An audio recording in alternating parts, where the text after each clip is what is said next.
À Bamako, sur les hauteurs de la colline du savoir, des femmes ont improvisé des carrières pour trouver du gravier. Parmi ces femmes, Fatoumata Traoré. Chaque matin, elle y va pour le concassage du gravier. Munie de pelles, pioches, tabac et picasses, elle creuse, tamise, laboure à la recherche de son pain quotidien. Elle extrait les graviers qu'elle propose aux entreprises de construction.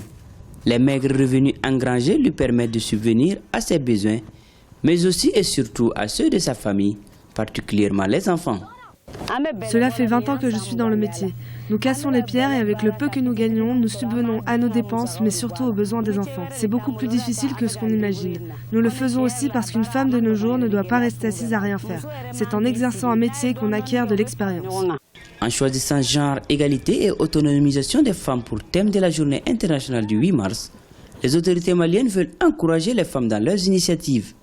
1 milliard a été accordé au fonds d'appui à l'autonomisation des femmes et à l'épanouissement de l'enfant par le président Ibrahim Boubacar Keïta.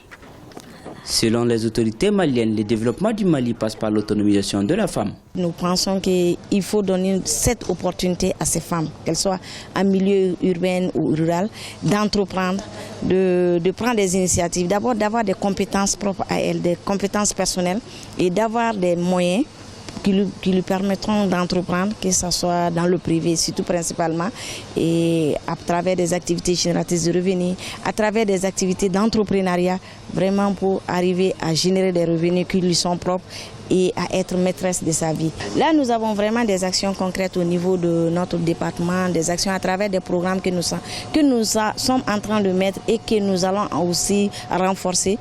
Avec un revenu quotidien qui varie entre 300 à 1000 francs CFA en moyenne, Fatoumata Traoré dit craindre pour sa santé.